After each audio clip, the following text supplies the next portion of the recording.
L'eau est une ressource vitale, mais aujourd'hui de plus en plus sous tension. Le changement climatique intensifie les épisodes de sécheresse et d'inondation, la qualité de l'eau se dégrade et les infrastructures vieillissent. Face à une demande croissante et à des ressources sous pression, la gestion de l'eau devient un enjeu majeur pour les territoires, les entreprises et nos modèles économiques. Investir dans une eau plus sobre, plus efficace et plus résiliente n'est plus une option, c'est une nécessité. Alors l'eau est une ressource vitale. Sans eau, pas de vie possible. Cette ressource, elle est soumise à de nombreux risques et aléas qui vont s'amplifier avec le réchauffement climatique. On va avoir trop d'eau et pas assez d'eau. Les experts s'accordent à penser qu'en 2050, 3 habitants sur 4 dans le monde seront soumis, ou en tout cas vivront des épisodes de sécheresse. Un habitant sur 4 vivra des inondations. La qualité de l'eau en France, elle se dégrade. 36% de l'eau en France est composée au moins d'un polluant très persistant qui peut être une menace pour la santé. Les infrastructures sont en sous-investissement chronique en France. 1 milliard de mètres cubes, donc 20% de l'eau potable, se perd dans les canalisations et n'arrive pas auprès du consommateur. Ce qui sous-entend quand même qu'on a effectivement un déficit chronique d'investissement sur l'eau potable et les infrastructures. On estime d'ailleurs que l'investissement nécessaire est d'environ 5 milliards d'euros par an. Et il faudrait 150 ans au rythme des investissements actuels pour renouveler les infrastructures de l'eau potable.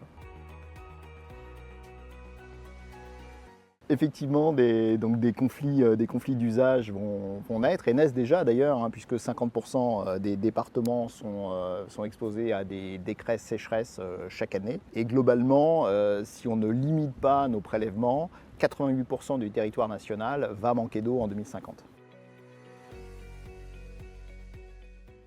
Donc pour répondre à ces enjeux, la stratégie nationale est encadrée dans le cadre d'un plan d'eau qui est sorti en 2023 avec 5 piliers qui sont déclinés dans ce plan d'eau. Le premier pilier, c'est la stratégie qui vise la sobriété des usages. Globalement, l'idée, c'est de réduire de 10% les prélèvements d'eau d'ici 2030. Donc avoir finalement une consommation plus responsable de l'eau en France. Ensuite, le second levier, c'est l'optimisation de la ressource. Réduire les pertes, valoriser les eaux dites non conventionnelles. Troisième pilier, la préservation de la qualité de l'eau. Ça, c'est effectivement important.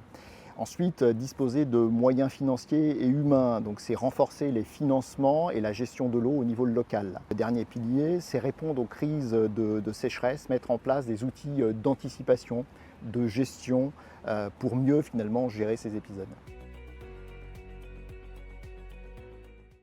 Pour les entreprises, atténuer les risques liés à l'eau doit devenir un investissement stratégique. Les coûts de l'inaction sont beaucoup plus importants que les coûts de l'anticipation. Et donc les investissements doivent être fléchés prioritairement sur la réutilisation des eaux dans l'industrie, promouvoir les pratiques agricoles vertueuses économes en eau, assurer une continuité d'activité lors des sécheresses et des inondations, donc ça c'est important. Peut-être aussi côté entreprise, cartographier les risques et avoir finalement des investissements adaptés, des systèmes de drainage renforcés, etc. Détecter et éliminer les nouveaux polluants, restaurer les zones humides pour protéger la biodiversité, utiliser la data comme un levier d'amélioration des opérations. Donc ça, c'est effectivement essentiel. Donc finalement, nous sommes à un moment charnière pour investir durablement dans la transition hydrique, pour passer d'une logique de conformité à une logique de résilience hydrique intégrée.